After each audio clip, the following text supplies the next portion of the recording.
Welcome to the point. నేను Vijay. Hyderabad MLC ఎన్నికల్లో మజ్లిస్ పార్టీని గెలిపించేందుకు కాంగ్రెస్ బీఆర్ఎస్ పోటీ చేయడం లేదని ఆరోపించారు కేంద్ర మంత్రి కిషన్ రెడ్డి. అంతేకాదు ఆ రెండు పార్టీలు మజ్లిస్కు జీ హుజూర్ అని సలాం కొడుతున్నాయని సెటైర్లు వేశారు. ఎమ్మెల్సీ ఎన్నికల్లో కాంగ్రెస్ బీఆర్ఎస్ ఎందుకు పోటీ చేయడం లేదో జవాబు చెప్పాలని డిమాండ్ చేశారు కిషన్ రెడ్డి. ఇక ఇదే అంశానికి సంబంధించి మనతో మాట్లాడేందుకు బండారు రామ్మోహన్ గారు రాజకీయ విశ్లేషకులు మనతో ఉన్నారు. ఆయనతో మాట్లాడదాం. రామ్మోహన్ గారు నమస్తే అండి. నమస్కారం సార్, హైదరాబాద్ ఎమ్మెల్సీ ఎన్నికల్లో మజ్లిస్ పార్టీని గెలిపించేందుకు కాంగ్రెస్ బీఆర్ఎస్ రెండు హెల్ప్ చేస్తున్నాయంటే కూడా కిషన్ రెడ్డి అంటున్నారు. ఈ వ్యాఖ్యలను ఎలా చూడాలి? మొదటగా విజయ్ గారు, అసలు ఎమ్మెల్సీ ఎన్నికల బేసిక్స్ మాట్లాడుకుంటే మంచిది అంటారు. ఎందుకంటే ఈ రాజకీయ వివాదం ఇట్లా ఉండగానే అసలు ఎమ్మెల్సీలను ఇట్లా ఎందుకు ఎన్నుకోవాలి, బేసిక్ గా అది మాట్లాడుకుంటే బెస్ట్. ఒక్క 2 నిమిషాలు వివరించిన తర్వాత మీరు అడిగిన ప్రశ్న సార్ ఇవ్వండి సార్. యాక్చువల్ గా ఎమ్మెల్సీలు ఎన్నికల విధానం తప్పున్నది. ఎందుకంటే మీరు స్థానిక ప్రభుత్వాలకు కొన్ని ఎమ్మెల్యే కోటా, కొన్ని ఎమ్మెల్యేలే ఎన్నికైన వాళ్ళు వాళ్ళకు కోటా, మరి వాళ్ళు ఎన్నుకోవాల్సిందండి. అట్లాగే స్థానిక ప్రభుత్వాలలో కూడా ఇప్పుడు జిల్లాల వారి పాత 10 జిల్లాలను ఏం చేశారంటే 2 జిల్లాలు 3 జిల్లాలు కలిపి చేశారు. ఇవాళ ఒక స్థానిక ప్రభుత్వ దానిలో హైదరాబాద్ జిల్లా అంటే హైదరాబాద్ సికింద్రాబాద్ కలిపి, అంటే జిహెచ్ఎంసీకి సంబంధం లేదు, ఓన్లీ పాత హైదరాబాద్ జిల్లాకు సంబంధం అనే ఎలక్షన్స్. ఈ ఎన్నికల్లో చాలా వరకు ఏమైతుందంటే ఎమ్మెల్సీ ఎన్నికల్లో ఇప్పుడు రాష్ట్రాల సమాహారంగా రాజ్యసభ ఎట్లా ఉందో చూడండి, రాష్ట్రాలకు కొన్ని సీట్లు ఉంటాయి రాజ్యసభలో, అంటే రాష్ట్రాల నుంచి ప్రాతినిధ్యం ఉంటుంది ప్రతిదానికి.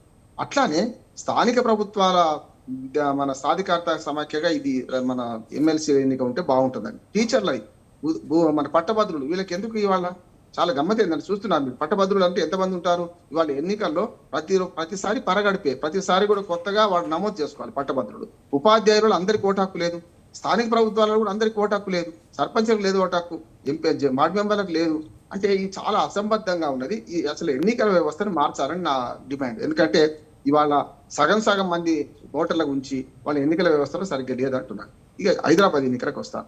బీజేపీ ఆరోపణ అంటే వాళ్ళు ఏం చేస్తున్నారంటే బలం లేకుండా పోటీ చేశారు. బీజేపీ నష్టం ఏం లేదు, ఒక పరీక్ష పెడుతున్నారు, కాల పరీక్షలు నిలబడతారా నిలబడరాని. వాళ్ళ హైదరాబాద్ జిహెచ్ఎంసీ సంబంధం లేకుండా హైదరాబాద్ జిల్లాలో ఉన్న కార్పొరేటర్లు, అంటే జిహెచ్ఎంసీలో ఉన్న 150 మంది కార్పొరేటర్లు హైదరాబాద్ పరిధిలోకి వచ్చేటప్పుడు 81 మంది మాత్రమే.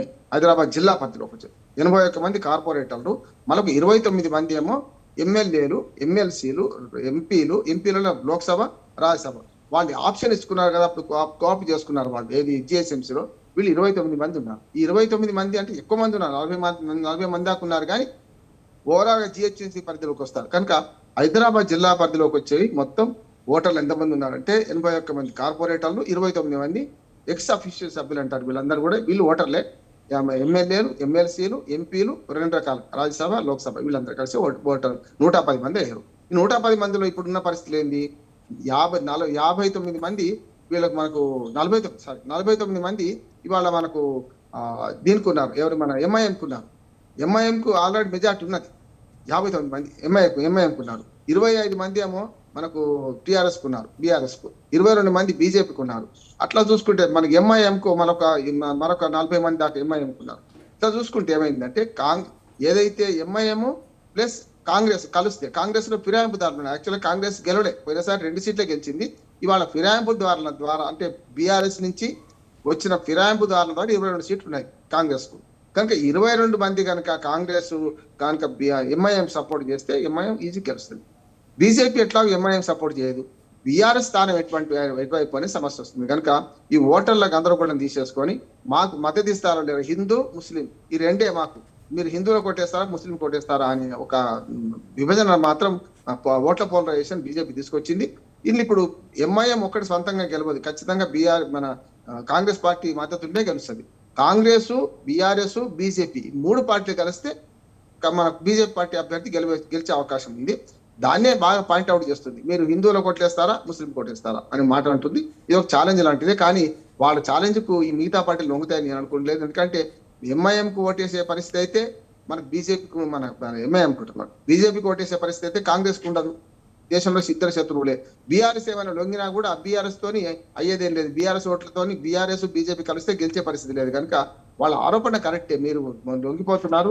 మీరు గతంలో ఎమ్మెల్సీ ఎన్నికల్లో మీరు పోటీ పెట్టలేదు, ఏది మేమే గెలిచినామని 3 ఎమ్మెల్సీలు ఎన్నికలు చూసినాం కదా విజయ్ గారు, అట్లా జరిగింది. ఈ ఎన్నికల్లో మాత్రం ఎంఐఎంఏ గెలుస్తుందని నేను అంటున్నాను.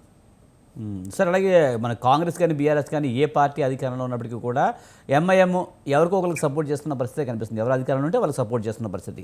అంటే రెండు పార్టీలు మద్దతు ఇస్తున్నాయి కనుక బీజేపీకి వ్యతిరేకంగా ఉన్నాయి కనుక ఇది ప్రజల్లోకి తీసుకువెళ్ళాలని బీజేపీ అయినా ప్రయత్నిస్తుంది అనుకోవచ్చు. ఖచ్చితంగా రాజకీయ ప్రయోజనం లేకుండా పనిచేయాలి. బీజేపీ కావాలని పోటీ పెట్టింది. మెజార్టీ లేదు వాళ్ళకి, 22 మందే ఉన్నారు వాళ్ళకి మన ఈ ఓటర్లలో. కానీ గెలిచింది మంది 49 మంది, వాళ్ళు 45 మంది కలిస్తే అందులో ఏమైందంటే ఈ జిహెచ్ఎంసీ పరిధిలో 45 మంది ఉన్నారు, కానీ ఈ హైదరాబాద్ పరిధిలో తక్కువ ఉన్నారు బీజేపీ కార్పొరేటర్. దానివల్ల వచ్చిన సమస్య మీకు అర్థమైంది కదా. జిహెచ్ఎంసీ వేరు, హైదరాబాద్ జిల్లా వేరు కనుక ఇక్కడ తక్కువైనా. లేకపోతే 48 మంది ఉండేవాళ్ళు ఎంఐఎం కంటే. ఎంఐఎం 44 మంది గెలుచుకుంటే 48 మంది కార్పొరేటర్లు బీజేపీకి వచ్చింది. 49 గెలిచారు. ఒకరు చనిపోవడం వల్ల ఉప ఎన్నిక వస్తే మళ్ళీ ఆ ఉప ఎన్నికలో బీఆర్ఎస్ పార్టీ గెలిచింది. అందుకనే ఏదైనా సరే బీఆర్ఎస్ కాంగ్రెస్ ఇద్దరు కలిసి అయితే ఎంఐఎంకు మద్దతు ఇవ్వాలి.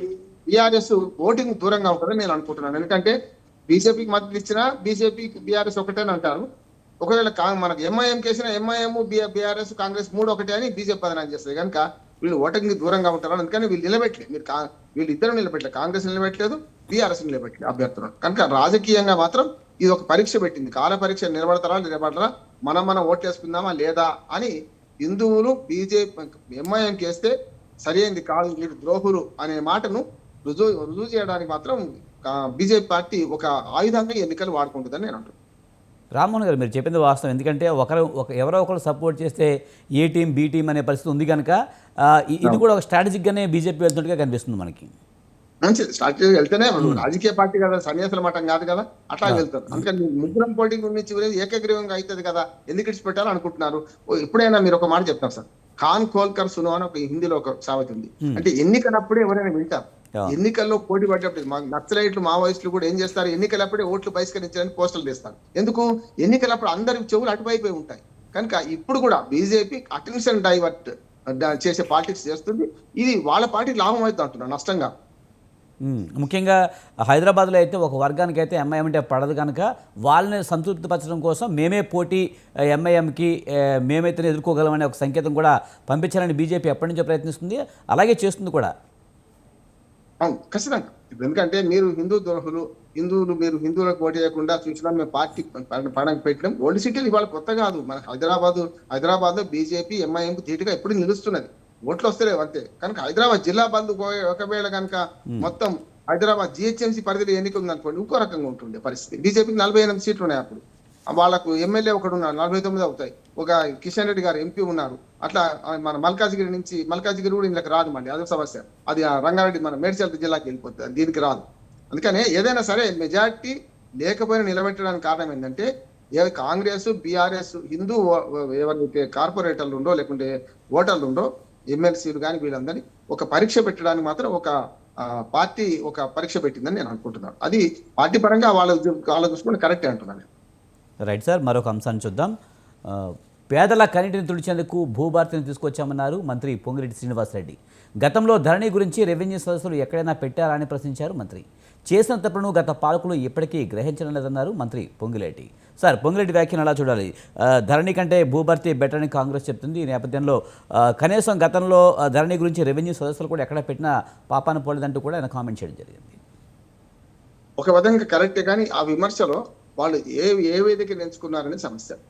ఇవాళ జిల్లాల వారి అంటే మనకు అసలు మొత్తం రాష్ట్రంలో 4 మండలాలు ఇది పెడుతున్నారు. ఇవాళ వెంకటాపురంలో మాట్లాడారు ఆయన. ములుగు జిల్లాకు వచ్చింది, గతంలో ఖమ్మం జిల్లా ఉండేది, ములుగు జిల్లాలకు వచ్చింది. ఇప్పుడు జిల్లాల పునర్వ్యవస్థీకరణలో భాగంగా అక్కడ వీళ్ళు పోయిన పని ఏమిటిది, వీళ్ళు భూభారతి మనకు ధరణి మధ్య కంపారిజన్ చేయాలి. అది చేసిండ్రు, కానీ చాలా ప్రభుత్వం మీద పాత ప్రభుత్వం మీద విమర్శలకే పరిమితమైంది. కొండా సురేఖ కానీ సీతక్క కానీ లేకుండా వీళ్ళు కూడా. అయితే ఒక అవగాహన సదస్సు పెట్టడం మంచిది అంటున్నాను. దీనిలో కంపారిజన్ చేయాల్సిన అవసరం ఉంది విజయ్ గారు. ఎందుకంటే మీడియా మనం చేస్తున్న పని కూడా రాజకీయ పార్టీలు చేస్తారు. ధరణిని తీసుకెళ్లి బంగాళాఖాతంలో వాడిస్తున్నారు. కానీ ధరణిలో ఉన్నది నేను ఇప్పటికి చెప్తున్నాను, ధరణి కన్నా భూభారతి బెటరే, కానీ పేరు మార్చింది. కానీ కొత్త సీసాలో పాత సారా అంటున్నాను. ధరణిలో ఏవైతే ఆప్షన్స్ ఉన్నాయో అవన్నీ ఇందులో కూడా ఉన్నాయి. కానీ 6 మాడ్యూల్స్ చేసింది. 33 ఉంటే దాన్ని 6 కుదించారు. అంటే అన్ని కలిపారు. అదొకటి. రెండవది ఏంటంటే చాలా వరకు రిజిస్ట్రేషన్ ప్రక్రియ ఏం మారలే, అదే ఉన్నది.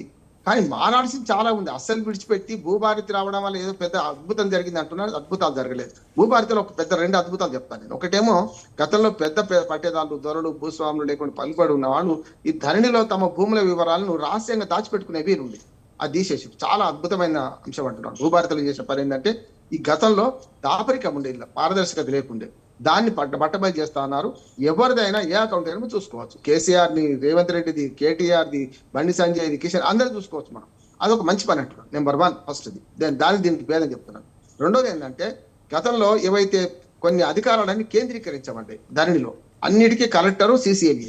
ఇక్కడ ఏం చేశారు, ఎంఆర్ఓ, ఆర్డీఓ కూడా కొన్ని అధికారులు ఇచ్చారు. ఇది ఆహ్వానించదగ్గది. నేను చెప్తున్నా అంటే వీళ్ళు ఇట్లా చెప్తలేరు. వీళ్ళు ఏంది ఎంతసేపు ధరణి మొత్తం నాశనమైన దండగా పనికిరాంది, మేమేదో కొత్తగా అద్భుతం తీసుకొస్తామంటారు. మిగతా అంతా ధరణిలో అనేది ఇక్కడికి వచ్చినాయి. ఒకటి పారదర్శకత, జవాబుదారితనం తీసుకొచ్చిండు. రెండోది వికేంద్రీకరణ తీసుకొచ్చిండు. మూడోది ఏంటంటే గ్రామ రెవెన్యూ అధికారిని నియమిస్తా అన్నారు. అది చాలా కరెక్ట్ అంటున్నాను. భూభారతి చట్టం ఓన్లీ ఒక యాపే మారలేదు. ధరణి, భూభారతి 2 యాప్లు మాత్రమే. మీరు పరికరణ అంటే ఉపకరణాలు మాత్రమే. ఉపకరణం మారిస్తే లాభం లేదు. అసలు పని మారాలి కదా. చేయాల్సిన పని ఏంటంటే రేవంత్ రెడ్డి గారు 4 చెప్తున్నారు. ఏమని అంటున్నారంటే రేపు పొద్దున ఆధార్ లాగా భూదార్ ఇస్తా అంటారు. భూదార్ అంటే ఎంత కష్టం ఉన్నది. ఆంధ్రప్రదేశ్ లో ఇవాళ అంతకుముందు జగన్మోహన్ రెడ్డి ప్రభుత్వం, ఇప్పుడు కూటమి ప్రభుత్వం చేస్తున్న మంచి పని ఏంటంటే బీజేపీ గవర్నమెంట్ వచ్చిన తర్వాత కేంద్రంలో ఒక చట్టం చేసింది. ఏమనంటే ల్యాండ్ టైటిలింగ్ యాక్ట్ అని తయారు చేసింది. ఆ ల్యాండ్ టైటిలింగ్ యాక్ట్ ఆంధ్రప్రదేశ్ లో మొట్టమొదటిసారి అమలు చేసిండు. దాని మీద చాలా అపోహలు రేపిండు. భూములు పోతే మీ భూములు అయ్యాడు గుంజుకుంటాడు, మొత్తం జగన్మోహన్ రెడ్డి దోషేస్తాడని చెప్పి వీళ్ళని కాదు. ఇవాళ అదే దాన్ని భూభారతి మన ల్యాండ్ టైటిలింగ్ యాక్ట్ ఆంధ్రప్రదేశ్ అమలు చేస్తున్నారు. ఇవాళ ల్యాండ్ సర్వే జరుగుతుంది. కనుక భూభారతి అనే పేరు మార్చడం లాభం లేదు. పేరు మార్చడంతో పాటు 4 పనులు చేయాలి. ఒకటి, రాష్ట్రంలో ఇప్పటివరకు 130 ఏళ్ల క్రితం సర్వే జరిగింది. మళ్ళీ రీసర్వే చేయాలి. సర్వే ఎట్లా చేయాలి? అత్యాధునిక పరికరాలతో అక్షాంశాలు, రేఖాంశాల ఆధారంగా చేసి దాని కోఆర్డినేట్స్ పెట్టి ఈ భూమి ఎవరిది అని మ్యాప్ ఇచ్చి చేయాలి. ఇప్పుడు వాళ్ళు ఏమంటారు, కొత్తగా రిజిస్ట్రేషన్ మ్యాప్ ఎక్కడి నుంచి ఇస్తారు? సర్వేలు లేరు. ప్రైవేట్ సర్వేలతో చేసుకోమా, వాడు తప్పుడు సర్వే రిపోర్ట్ ఇస్తాడు. అప్పుడు దానికి ఎవరు బాధ్యులు అవుతారు? కనుక ఇలా చాలా మాడ్యూల్స్ కేవలం ధరణిలో ఉన్నవే ఇలా పెట్టుకుంటూ అద్భుతాలు సాధించడం అంటే లేదు. మౌలికమైన మార్పులు 2 వస్తేనే దీనికి సాధ్యమవుతుంది. ఒకటేమో భూమి మొత్తం సమగ్ర సర్వే తర్వాత కొత్త సర్వే నెంబర్లు ఇవ్వడం. సర్వే నెంబర్లను కూడా ఎట్లా ఇవ్వాలంటే అక్షాంశాలు, రేఖాంశాల మీద ఇస్తే ఏమైంది అంటే, మనకు ఒక చిన్న ఉదాహరణ చెప్తాను విజయ్ గారు. మన ఇంటికి క్యాబ్ బుక్ చేసుకుంటూ వస్తుంది. ఎట్లా వస్తుంది అంటే గూగుల్ మ్యాప్ పెట్టుకుంటూ వస్తుంది కదా, లొకేషన్ పెట్టుకుంటూ వస్తుంది. సేమ్ మన వ్యవసాయ భూమి మీద కూడా మనం అట్లా పోయేటట్టు ఉండాలి. ఎట్లా ఉంటుంది, ఎప్పుడు ఉంటుంది అంటే నేను చెప్పిన ప్రకారం సర్వే చేస్తూ ఉంటుంది. అప్పుడు భూదారు నెంబర్ అప్పుడు ఇవ్వచ్చు. కానీ ఇప్పుడు ఏమైంది, అంత పాత సర్వే నెంబర్లు అంత ఏమంటారు చెప్తున్న కొత్త సీసాలు పాత సారా పోసి అవే పొరపాట్లు కొన్ని కొనసాగుతాయి. ఇప్పుడు అనుభవానికి రాదు. అనుభవానికి వస్తే తత్వం బోధపడుతుంది. మెల్లమెల్లగా ఇందులో పొరపాట్లు కూడా బయటపడతాయి. ధరణి అద్భుతమైన దుర్మార్గమైంది కాదు, భూభారతి అద్భుతమైంది కాదు. ఈ రెండింటికి తేడాను చూపెడుతూ ఒక పాంప్లెట్ తీశారు విజయ్ గారు. మనం వీలైతే ఒకసారి దీని మీద చేద్దాం. మనకు భూభారతిలో ఏమున్నది కొత్తగా, ధరణిలో ఏం లేదు, ఏముండకపోయింది. ఈ రెండింటి కంపేర్ చేస్తే మనకు చాలా విషయాలు తెలుస్తాయి. ఏదైనా సరే ప్రభుత్వం అవగాహన సదస్సులు పెట్టడం మంచి పని చేస్తున్నారు. అవగాహన సదస్సుల ద్వారా ప్రజలకు అర్థమవుతుంది. కానీ ఒక్క మాట ప్రభుత్వాన్ని డిమాండ్ చేయాలి మనం. ఏంటంటే ఇప్పటిదాకా పెద్ద పట్టేదారులు, పెద్ద దొంగలు, దొరలు కలిసి రాత్రిపూట రిజిస్ట్రేషన్ చేసిండ్రు. అర్ధరాత్రి రిజిస్ట్రేషన్ జరిగినాయి. ధరణిలో 1000 ఎకరాలు కుంభకోణం జరిగింది అంటున్నారు కదా, అది నిరూపించాలి. లేకపోతే ధరణిని బదనాం చేయడానికి వీళ్ళు వాడుకున్నారని అపోహ మాత్రం ప్రజల్లో వస్తుంది. నిజమే జరిగింది. ధరణిలో 4 పొరపాట్లు ఉన్నాయి. ఒకటేమో సర్వే నెంబర్ల తప్పులు, రెండోది ఎక్స్టెంట్ తప్పులు, మూడోదేమో అమ్ముకున్నవాడు, ఎప్పుడో అమ్ముకున్న భూములు అమ్ముకున్న వాళ్ళు కూడా మళ్ళీ తిరిగి వచ్చి వాళ్ళ పేరు మీద వాళ్ళు అమ్ముకోడు. దొరడు భూస్వాములు అమెరికాలో ఉన్నాడు కూడా అమ్ముకున్నాడు. 3. నాలుగోది ఏంటంటే మనకు ఈ మొత్తంలో ఏదైతే వికేంద్రీకరణ బదులు కేంద్రీకరణ చేయడం, ఇట్లాంటి పొరపాటు జరిగింది. వీటిని సవరించే క్రమంలో ఇక్కడ కూడా పొరపాటు జరుగుతున్నాయి అంటున్నాను. అవే దాన్ని దించిండ్రు. ఇక్కడ ఏం తేడా లేదు. 33 మాడ్యూల్స్ 6కు దించిండ్రు. ఇందులో తేడా లేదు. ఇంకోటి పాస్బుక్ కోసం 300 రూపాయలు వసూలు చేసే కొత్త వ్యవస్థ పెట్టిండ్రు. ఇది ప్రజల నుంచి విమర్శ వస్తున్నది. కొత్తగా ఎవరికైనా భూమి అస్సలు లేదు కొనుక్కున్నాడు, పాస్బుక్ ఇష్యూ అంటే 300 రూపాయలు కట్టమంటున్నారు. గతంలో ఇది లేకుండే, ఇప్పుడు కొత్తగా పెట్టిండ్రు. ఇట్లాంటి అంటే ఆర్థిక భారం ప్రజలకు కల్పించడానిక. ఒకవేళ మొటేషన్కి 2500 రూపాయలు పెట్టారు, గతంలో 1000 రూపాయలు ఉండే. అంటే ఇట్లాంటివన్నీ ఎకరానికి పెట్టారు ఇప్పుడు. కనుక ఇట్లాంటివన్నీ కూడా ఫీజుల రూపేణా కూడా కొంత గుంజుతున్నారా అనే ఒక విమర్శ వస్తున్నది. దీనికి కూడా క్లారిటీ ఇవ్వాల్సిన అవసరం ప్రభుత్వం మీద ఉంది. సరే, మీరు చెప్పినట్టు ధరణి పేరు మార్చారు కానీ దాదాపుగా భూభారతి లాగానే ఉంది, భూభారతి సేమ్ ఉంది అనే విమర్శలు కూడా చాలానే ఉన్నాయి. అవే ఫీచర్స్ ఉన్నాయని కూడా చెప్తున్న పరిస్థితి కనిపిస్తుంది. మరి రాజ్యోత్సవ బహిరంగ సభకు సంబంధించి ఏర్పాట్లను మరింత ముమ్మరం చేసింది గులాబీ పార్టీ. ఈ మేరకు శనివారం గ్రేటర్ హైదరాబాద్ నేతలతో సమావేశం కానున్నారు ఆ పార్టీ వర్కింగ్ ప్రెసిడెంట్ కేటీఆర్. బహిరంగ సభపై నేతలకు దిశానిర్దేశనం చేయనున్నారు. రామ్మోహన్ గారు, దీన్ని ఎలా చూడాలి? 25 ఏళ్ళు బీఆర్ఎస్ పూర్తి చేసింది, ఉద్యమ పార్టీగా అవతరించి రాజకీయ పార్టీగా మారి అనేక ఒడిదుడుకులు ఎదుర్కొంది. దాదాపు 25 ఏళ్ళు పూర్తి చేసుకుంది. రసోత్సవ సభను ఏర్పాటు చేసుకుంటున్నారు. బీఆర్ఎస్ ప్రస్థానాన్ని ఎలా చూడాలి? ఖచ్చితంగా ఈ మహాప్రస్థానం అనుకోవచ్చు. ఎందుకంటే మీరు దేశం మీద దాదాపు అంటే పార్లమెంటు సభ్యులు, అసెంబ్లీ సభ్యులు కలిపి అంతా 6,000 మంది అవుతారు, 6,000-7,000 మంది అవుతారు అంతా కలిసి. 7,000 మంది కంటే ఎక్కువ పార్టీలు ఉన్నాయి దేశం మీద. కానీ అన్ని పార్టీలు ఎక్కడ సక్సెస్ కాలేదు. మన రాష్ట్రంలో ముఖ్యంగా ఉమ్మడి ఆంధ్రప్రదేశ్లో ఆ తెలుగుదేశం పార్టీ 82లో వచ్చింది, 9 నెలలు అధికారంలోకి వచ్చింది. ఆంధ్రుల ఆత్మగౌరవం అనే నినాదంతో పుట్టింది. అది 43 ఏళ్ళు పూర్తి చేసుకుంది మొదటికి. అట్లానే 25 ఏళ్ళు దాటిన పార్టీగా, 25 ఏళ్ళు దాటిన పార్టీగా రెండోది ఉప ప్రాంతీయ పార్టీగా పుట్టి వాళ్ళ తెలంగాణలో ప్రధానమైన ప్రాంతీయ పార్టీగా ఉన్న టీఆర్ఎస్, అప్పుడు టీఆర్ఎస్ ఇప్పుడు బీఆర్ఎస్ సరిగ్గా 25 సంవత్సరాలు ప్రవేశిస్తుంది. 2001లో కదా 25వ సంవత్సరం ప్రవేశిస్తుంది. 25 సంవత్సరం పూర్తి కాలేదు కనుక 20 అంటే రజతోత్సవం జరుపుకునే రజతోత్సవ సంవత్సరంలో ప్రవేశిస్తున్నది. ఇది అద్భుతంగా అందరూ ఆహ్వానించదగ్గది. 60 లక్షల మంది సభ్యులు ఉన్నారు ఈ పార్టీకి. సరే లెక్క వాళ్ళు విప్పింది మనం చెప్పాలి కనుక 60 లక్షల మంది సభ్యులు ఉన్నారు. ఒక పార్టీ, ఒక ప్రాంతీయ పార్టీ, ఉప ప్రాంతీయ పార్టీగా పుట్టి ఒక ప్రాంతీయ పార్టీ ఆకాంక్ష నెరవేర్చుకుంటూ తెలంగాణ రావడంలో తెచ్చిన పార్టీగా, ఇచ్చిన పార్టీ కాంగ్రెస్ కావచ్చు కానీ తెచ్చిన పార్టీగా అది అద్భుతంగా ఫలితాలు సాధించింది. ఆనాటి నుంచి 2001 పుట్టినాటి నుంచి కూడా వరుస విజయాలతో ఉంది. ఇప్పుడు కునారిల్లిపోయింది. ఏ పార్టీకైనా ఇది తప్పదు. బీజేపీ ఒక 2 సీట్లతో మొదలుపెట్టి 300 సీట్ల దాకా పోయినసారి ఇప్పుడు 240 సీట్లకు పరిమితమైంది. కాంగ్రెస్ పార్టీ కూడా ఏకఛత్రాధిపత్యంతో దేశవ్యాప్తంగా అనేక విజయాలు సాధించి ఇవాళ కేవలం 3 రాష్ట్రాలకు పరిమితమైంది. అంటే ఉత్తాన పతనాలు ఉంటాయి విజయ్ గారు, పార్టీలో ఉత్తాన పతనాలు ఉంటాయి. ఇవాళ ఎల్కతుర్తి సభకు చాలా పెద్ద ఎత్తున ఏర్పాటు చేస్తున్నారు. నేను ఈ మధ్యనే వరంగల్ పోతూ చూశాను, చాలా పెద్ద ఎత్తున ఏర్పాటు చేస్తున్నారు. అది వాళ్ళు వరకు చెప్పిన దీన్ని ప్రిస్టేజ్ గా తీసుకున్నారు. ప్రతిపక్షంలో ఉన్నప్పుడు కొంచెం పార్టీ కార్యకలాపాలు పెంచుకుంటారు. ఎప్పుడైనా అధికార పక్షంలో ఉన్నప్పుడు పార్టీలు ఎప్పుడు కూడా స్తబ్దంగా ఉంటాయి. అంటే పార్టీ కార్యక్రమాలు తక్కువ ఉంటాయి, ప్రభుత్వ కార్యక్రమాలు ఎక్కువ ఉంటాయి. తీరిక కూడా లేదు, వాళ్ళకు ఉండదు కనుక వాళ్ళు ప్రజలను పట్టించుకోరు, పార్టీ కార్యకర్తలు అస్సలు పట్టించుకోరు. కానీ ఇప్పుడు ప్రతిపక్షంలో ఉన్నది కనుక రేపు మళ్ళీ 3 ఏళ్ల తర్వాత అధికారంలో రావాలని అనుకుంటుంది కనుక ఇప్పుడు టీఆర్ఎస్ పార్టీ, ఇప్పుడు బీఆర్ఎస్ పార్టీ పెద్ద ఎత్తున ఈ సభను ప్రిస్టేజ్ గా తీసుకున్నది. దానికి ముఖ్యంగా ఫామ్ హౌస్ లో ఉన్న కేసీఆర్ గారు ప్రతిరోజు సమీక్షిస్తున్నారు. ఇప్పుడు ఫామ్ హౌస్ మా ఇంటికి కేవలం 13-14 కిలోమీటర్లు ఉంటుంది. మర్చిపోయే వాళ్ళు కనపడుతుంటారు కనుక పెద్ద ఎత్తున ఇవాళ ఈ సభ కోసం కేసీఆర్ గారు, తర్వాత కార్యనిర్వాహకుడిగా కేటీఆర్, అట్లాగే కింది స్థాయి మిగతా హరీష్ రావు గారు కానీ మిగతా మంత్రులు కానీ మాజీ మంత్రులు కానీ ప్రయత్నం చేస్తున్నారు. ఒకసారి ఈ పార్టీ ఉత్తాన పతనాలు మనం మాట్లాడుకుంటే బాగుంటుందేమో అనిపించింది నాకు. సార్, అలాగే ఈ మధ్యకాలంలో కేటీఆర్ మాట్లాడుతూ కూడా బీఆర్ఎస్, టీడీపీ మాత్రమే ప్రాంతీయ పార్టీలుగా ఇక్కడ నిలదొక్కగలిగాయి, ఇంకే పార్టీ కూడా నిలదొక్కలేకపోయిందని చెప్తున్నారు. మరి ఇప్పుడు బీఆర్ఎస్ అయితే అధికారం కోల్పోయింది. రాబోయే రోజుల్లో మళ్ళీ పార్టీ అధికారంలో కొనసాగే అవకాశం ఉందా? ఎందుకంటే కేసీఆర్ విషయంలో అయితే ఫామ్ హౌస్కే పరిమితమైపోయారు అన్న కొన్ని విమర్శలు అయితే ఉన్నాయి. పాజిటివ్ గా మాట్లాడుకుంటే కేసీఆర్ మాట్లాడిన వార్తే, మాట్లాడకపోయిన వార్తే. మనకు జర్నలిజంలో మొట్టమొదటి పాఠం చెప్తారు. ఏమని చెప్తారు? ఇప్పుడు పులి మనిషిని కలిస్తే వార్త కాదు, మనిషి పులిని కలిస్తే వార్త కదా. కుక్క మనిషిని కలిస్తే వార్త కాదు, మనిషి కుక్కని కలిస్తే వార్త, అంతే కదా. ఇది కూడా అంతే.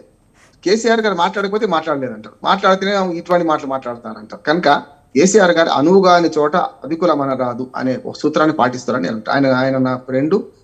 నేను కలిసి నేను మండలాధ్యక్షుడు ఉన్నప్పుడు ఆయన సిద్దిపేట ఎమ్మెల్యేగా ఉండి అనేక ఉద్యమాల్లో పాల్గొన్నవాడిగా, నాకు రాజకీయ ఎలాంటి సంబంధం లేదు ఆయనతో, కానీ ఒక ఉద్యమకారుడిగా అనుకున్న సంబంధంతో నేను చెప్తున్నాను. ఖచ్చితంగా కేసీఆర్ గారు ఇప్పుడు ఓపిక పడుతున్నారు అంటున్నాడు.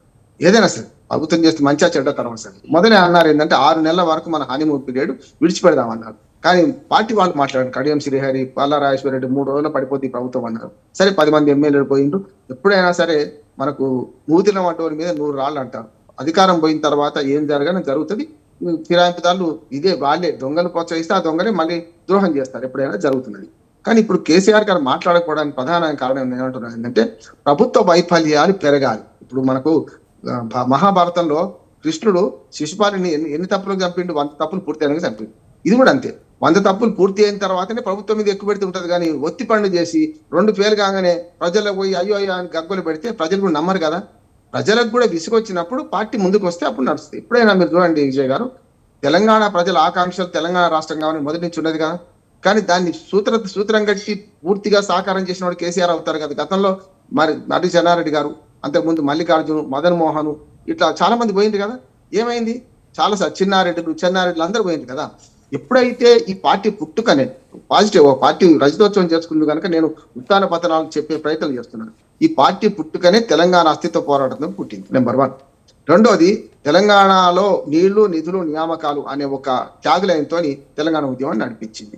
మూడోది ఏంటంటే, ఇది పార్టీ ప్రజాస్వామికంగా 2001లో పుట్టిన పార్టీ, 10 మందితోనే కావచ్చు పుట్టిన పార్టీ. 2001 తర్వాత 2001లో జరిగిన స్థానిక ప్రభుత్వాల ఎన్నికల్లో అద్భుతమైన విజయాలు సాధించింది తెలంగాణ ప్రజలు. జడ్పీటీసీలు, సర్పంచ్ పెద్ద గెలిచింది. 2004 అసెంబ్లీ ఎన్నికలకు వచ్చే వరకు కాంగ్రెస్ తో పార్టీతో పొత్తు పెట్టుకుంటారు. ఎక్కడ కూడా ఒక టీఆర్ఎస్ అంటే ఆనాడు టీఆర్ఎస్ బీఆర్ఎస్ ప్రధానమైన స్లోగన్ ఏంటంటే, అప్పటిదాకా జరిగిన తెలంగాణ ఉద్యమం స్ట్రీట్ ఫైట్, వీధి పోరాటం జరిగింది. వీధి పోరాటం అంటే ఏంది? ఆంధ్ర గోయిబాక్ అని, లేకపోతే ఇట్లా రకరకాల పిచ్చి నినాదాలతో పోయింది. అట్లా కాదు, రాష్ట్రం సాధించాలంటే రాజ్యాంగంలోని 1, 2, 3 ఆర్టికల్స్ ఉన్నాయి. 3వ ఆర్టికల్ ద్వారా మనం సాధించుకోవచ్చు. స్ట్రీట్ ఫైట్ కాదు, స్టేట్ ఫైట్ అని చెప్పి పార్టీల ప్రజాస్వామ్యంలో పార్లమెంట్ లో అత్యధిక మంది అంటే 50% దాటితే మన బిల్లు పాస్ అవుద్ది. దాని వైపు పోవాలని 36 పార్టీలతో అంగీకార పత్రం తీసుకున్నారు. ఆఖరికి చివరికి ఇవ్వని పరిస్థితి, అంటే అనివార్యమైన పరిస్థితి తీసుకొచ్చి కాంగ్రెస్ ను బీజేపీ ఇరుకున పెట్టివాడిన మనకు తెలంగాణ వచ్చింది.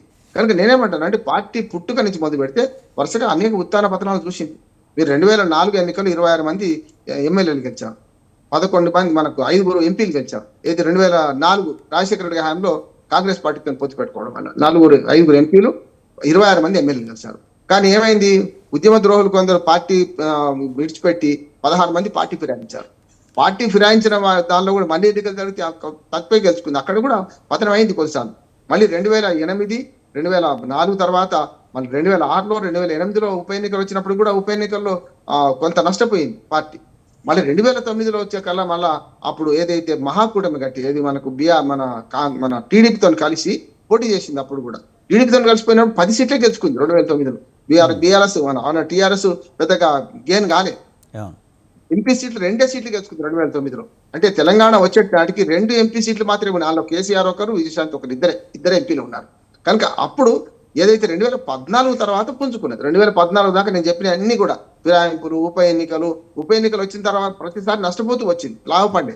కానీ 2014 ఎన్నికలకు వచ్చే కల్లా ప్రజలు కూడా ఉద్యమ పార్టీ అయినా సరే కాంగ్రెస్ కి 21 స్థానాలు ఇచ్చారు. తెలంగాణ వర్గ పోరాటం, కుల పోరాటం ఉండదు, కులగచ్చి అస్సలు ఉండదు. ఆనాడు ఏం చేసిండ్రు? బీఆర్ఎస్ టీఆర్ఎస్ ను కట్టడి చేయడానికి 63 సీట్లు మాత్రమే ఇచ్చారు. మీరు ఉద్యమ పార్టీ కావచ్చు, తెలంగాణ తీసుకురావచ్చు, కానీ ఇచ్చింది కాంగ్రెస్ పార్టీ. ఆనాడు సహకరించింది 2 కళ్ళ సిద్ధాంతమైన సహకరించింది టీడీపీ అని. టీడీపీకి 15 సీట్లు, బీజేపీకి 5, కాంగ్రెస్ పార్టీకి 21, ఒక పార్టీ ఒకటేమో 2 సీట్లు, ఒక సిపిఎం కోటి, సిపిఐ కోటి, ఎంఐఎంకి 7 సీట్లు. ఇన్ని పార్టీలకు ఇచ్చారు ఇక్కడ అవకాశం. కాకపోతే వాళ్ళని చేర్చుకోవడంలో కేసీఆర్ తప్పు చేసిండు. ఏదైతే అన్ని పార్టీలు చీల్చి మొత్తం సిఎల్పీలను అన్ని విలీనం చేసుకోవడం, దానికి పెద్ద తప్పు చేసిండు. దానికి అనుభవించే క్రమం ఇప్పుడు అనుభవిస్తున్నాడు ఆయన. ఆనాడు ఆయన తప్పు నీవు నేర్పడే విద్య నీరజాక్షరని ఇప్పుడు అనుభవిస్తున్నాడు. రెండోసారి కూడా ప్రజలు ఏం చేశారు? ఒక 5 ఏళ్ళు చూసిన తర్వాత నేను మధ్యన ఉన్న అభివృద్ధి కొనసాగుతుంది, కాళేశ్వరం కట్టాలి, మనం మిషన్ భర్తీ పూర్తి చేసుకోవాలని ఎప్పుడైతే ఇచ్చిండ్రో దానివల్ల రెండోసారి 88 సీట్లు ఇచ్చారు. కానీ ఆ బుద్ధి పోలేదు కనుక 88 ఇచ్చినా ఏం చేసిండు కేసీఆర్ గారు? మళ్ళీ ఫిరాయింపులు ప్రోత్సహించాడు. ఇవన్నిటికి అధికారంలో ఉన్నప్పుడు అహంకారము, అవినీతి, ఈ 2 పనుల వల్ల మొన్న ఓడిపోయింది. రేపు మీరు అన్న రేపు ప్రశ్నకు సాగు చెప్తారు. వచ్చే ఎన్నికల్లో ఏం జరుగుతుందనంటే కాంగ్రెస్ వైఫల్యాలు పునాదిగా చేసుకుంటారు వాళ్ళు, నెంబర్ 1. రెండోది, తెలంగాణ అస్తిత్వ పోరాటాన్ని మాని బీఆర్ఎస్ అనే పార్టీ, బీఆర్ఎస్ అని స్థాపించిన తప్పు చేసినామని తెలుసుకున్నా కూడా దాన్ని వెనక్కి తీసుకునే పరిస్థితి లేదు. అది అడ్వకేట్ చెప్తున్నాను, పార్టీ పేరు మార్చడానికి కొంచెం కష్టమని ఆయనే చెప్పిండు. కనుక రేపటి ఎన్నికల్లో ఏం జరుగుతుందని ఇప్పుడే చెప్పలేం. గుర్రం ఎగరానవచ్చు, మళ్ళీ అధికారంలోకి బీఆర్ఎస్ వస్తుందా లేకపోతే బీజేపీ వస్తుందా కూడా రేపు ప్రశ్నార్థకంగా ఉన్నాయి. Right sir. అలాగే చూస్తే కనుక కేసీఆర్ ఉద్యమ నేతగా, మంచి వాక్చాతుర్యం గల వ్యక్తిగా, అలాగే మంచి వ్యూహకర్తగా కూడా మంచి పేరుంది. కానీ బీఆర్ఎస్ని కేసీఆర్ తర్వాత చూడబోయేది కేటీఆర్ అని చెప్తున్నారు. మరి కేటీఆర్ అదే స్థాయిలో ఆ పార్టీని నడపగలరా? ఒకటైతే. రెండోది, టీఆర్ఎస్ పేరుని బీఆర్ఎస్గా మార్చడం వల్ల కూడా నష్టం జరిగిందా నిజంగానే? ఈ 2 అంశాలకు సంబంధించి రెండో ప్రశ్న మొదలుతామని చెప్తాను. ఖచ్చితంగా నష్టం జరిగింది. తెలంగాణ అస్తిత్వ పోరాటం నుంచి తెలంగాణ అనే పదం తీసేసి ఇప్పుడు ఉట్టికి ఎగరలేనమ్మ స్వర్గానికి ఎగిరిందట. నా ఉద్దేశం దేశంలో రాజకీయ పరిస్థితులు అంచనా వేయడంలో శకునం చెప్పే బల్లి కుడితిలో పడ్డట్టు అయింది కేసీఆర్ పరిస్థితి. ఖచ్చితంగా ఆయన అనవసరంగా బీఆర్ఎస్ పార్టీకి పేరు మార్చిండు. అది వెనక్కి తీసుకోలేని పరిస్థితి తీసుకొచ్చుకున్నాడు, నెంబర్ 1. అది దానివల్ల నష్టపోయింది. తెలంగాణ అస్తిత్వం పార్టీ పేరులో లేకుండా పోయింది, నెంబర్ 1. రెండవది, మీరు అన్నది పార్టీ నడపగలుగుతారని. ఇప్పుడు హరీష్ రావు గారి మాట ఉటంకిస్తాను. కేసీఆర్ ఉన్నంత కాలం కేసీఆర్ సుప్రీం దానికి లీడర్, సమస్య లేదు. కేటీఆర్ ఎంత తొందరపడ్డా, కేటీఆర్ కొన్నిసార్లు తొందరపడ్డాడు అంటున్నాను. ఎందుకంటే కేసీఆర్ బతికుండగానే, కేసీఆర్ రెండు సార్లు అధికారంలోకి వచ్చిన సందర్భంలో, రెండోసారి అధికారంలోకి వచ్చినాక అతి త్వరలో కేటీఆర్ ముఖ్యమంత్రి అవుతున్నాడని తలసాని శ్రీనివాస్ యాదవ్ అయితేంది, వంది మాగదు ఘోరంగా చెప్పారంటే వీర అభిమానులు వీళ్ళు ఆయన ముందు మాట్లాడుతుంటే కూడా ఒక్క మాట కేటీఆర్ దాన్ని నవ్వుకుంటూ చిరునవ్వుతో చూసిండు కానీ కాలే. అంటే ఆ అవకాశం ఉందా అని కోరుకుంటున్నారు. కనుక దానివల్ల నష్టమైంది. ఇప్పుడు ఏమైందంటే కేసీఆర్ పెద్ద నష్టం చేసింది కేటీఆర్ మాటలు, కేటీఆర్ వల్ల నష్టమైంది అంటున్నాడు. హరీష్ రావు ఉన్నాడు, కానీ హరీష్ రావు ఇప్పటికి ఏమంటున్నాడు, ఇప్పటికి కూడా కేసీఆర్ ఉన్నంత కాలం ఆయనే అంటున్నాడు, కానీ తర్వాత ఎవరు చెప్తలేడు. అది డిప్లొమసీ రాజకీయం అంటే అది. ఇవాళ రేపు పొద్దున ఏం జరుగుతుంది అంటే, ఎన్టీ రామారావు పోయిన తర్వాత ఈ పార్టీ ఎవరికి వస్తుందని మనం ఊహించడమా? ఖచ్చితంగా చంద్రబాబు నాయుడు తీసుకున్నాడు. ఆనాడే తిరుగుబాటు చేసి తీసుకున్నాడు, అయిపోయింది. కనుక రేపు పొద్దున అదే మరి వారసులు, నందమూరి వారసులు రాలే కదా అక్కడ. ఇక్కడ కూడా గులాబీ పార్టీకి ఓనర్లు ఎవరు అనేది ఇప్పటికి కూడా చర్చ జరుగుతుంది.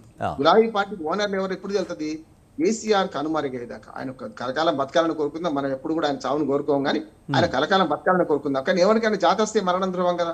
ఆయన తర్వాత ఎవరు నడుపుతారనేది ఆయా రాజకీయ పరిస్థితులు, ఆయా పార్టీలో ఉన్న ఆనాటి పరిస్థితులు ఇవన్నీ ఉంటాయి. అధికారంలో ఉన్నప్పుడు ఎవరికి నడుస్తుంది, అధికారం లేదనుకోండి అప్పుడు ఇంకో రకంగా నడుస్తుంది. కనుక పార్టీ ఆ తర్వాత ఏమవుతుంది అనే కానీ ఆయన బతికుండగానే వచ్చే 3 ఏళ్లలో ఏం జరుగుతుంది అనేది సరిగ్గా ఆలోచించి సరైన స్టెప్స్ చేస్తే పార్టీ బతుకుతుంది. పార్టీ బతకాలంటే అందరూ కార్యకర్తలు ప్రతిపక్షంలో ఉన్నప్పుడు గట్టిగా పనిచేయాలి. మీరు ఎప్పుడైనా అధికారంలో ఉన్నప్పుడు అందరూ ఏ మాట చెప్తే ఆ మాట చెల్తుంది, కానీ ఇప్పుడు పనిచేయాలంటే ఆ ఏకతాటిపై పనిచేయాల్సింది. అందుకనే కేసీఆర్ గారి నాయకత్వంలో శ్రీరామరక్ష అనే వీళ్ళు నడుస్తున్నారు, అదే ప్రకారం పోతారు అంటున్నారు. కేసీఆర్ బతుకున్న రోజు వీళ్ళ మాటలు ఎవరికి చెల్లవు. Right, thank you Bandaru Rammohan గారు. వివిధ అంశాలపై చక్కని విశ్లేషణ అందించారు. ఇది ఇవాల్టి టు ది పాయింట్. చూస్తూనే ఉండండి స్వతంత్ర.